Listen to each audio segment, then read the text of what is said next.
ಕೆಲಸ ಇಲ್ಲ, ಸಂಬಳ ಇಲ್ಲ, ಬಾಡಿಗೆ ಕಟ್ಟಿಲ್ಲ, ತರಕಾರಿ ಇಲ್ಲ, ಹಾಲಿಲ್ಲ, ಸ್ಕೂಲ್ ಫೀಸ್ ಕಟ್ಟಿಲ್ಲ, ಮನೆ ಕಟ್ಟಿಲ್ಲ, ಸೈಟ್ ತಗೊಂಡಿಲ್ಲ, ಬಂಗಾರ ಇಲ್ಲ.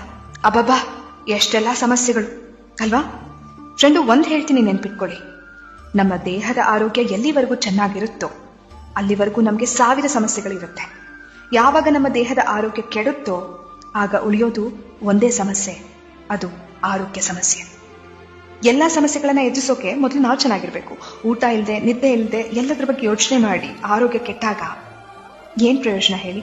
ಇವತ್ತು ನಾವು ಚೆನ್ನಾಗಿದ್ದೀವಾ? ಕೈಕಾಲು ಚೆನ್ನಾಗಿದ್ದು ಹತ್ತೋಕೆ ಇಳಿಯೋಕೆ ಆಗ್ತಿದ್ಯಾ? ಖುಷಿ ಪಡಿ, ದೇವರಿಗೆ ಕೃತಜ್ಞತೆ ಹೇಳಿ.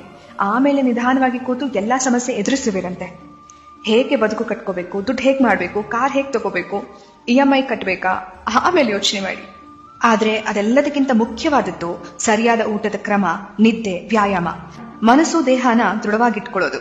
ಯಾಕೆಂದ್ರೆ ಆರೋಗ್ಯ ಸರಿ ಇಲ್ಲ ಅಂದ್ಕೊಳ್ಳಿ, ನಾವು ಇದ್ಯಾವುದ್ರ ಬಗ್ಗೆನೂ ಯೋಚನೆ ಮಾಡಕ್ಕೆ ಹೋಗಲ್ಲ ಫ್ರೆಂಡು.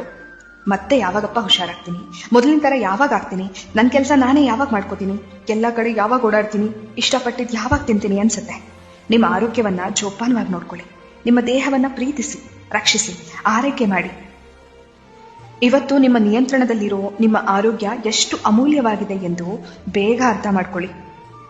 ಎನ್ನ ಕಾಲೇ ಕಂಬ, ದೇಹವೇ ದೇಗುಲ, ಶಿರವೇ ಹೊನ್ನ ಕಳಶವಯ್ಯ ಎಂಬ ಬಸವಣ್ಣನವರ ವಚನದಂತೆ ನಮ್ಮ ದೇಹ ಶಿವ ನೆಲೆಸುವ ದೇವಾಲಯವಾಗಲಿ, ಆರೋಗ್ಯವೇ ಮಹಾಭಾಗ್ಯವಾಗಲಿ. ನೀವು ಕೇಳ್ತಿದ್ದೀರಾ ಭಾವಗಳ ದನಿ. ನಾನು ಕನ್ನಡದ ಅಪ್ಪಟ ಅಭಿಮಾನಿ.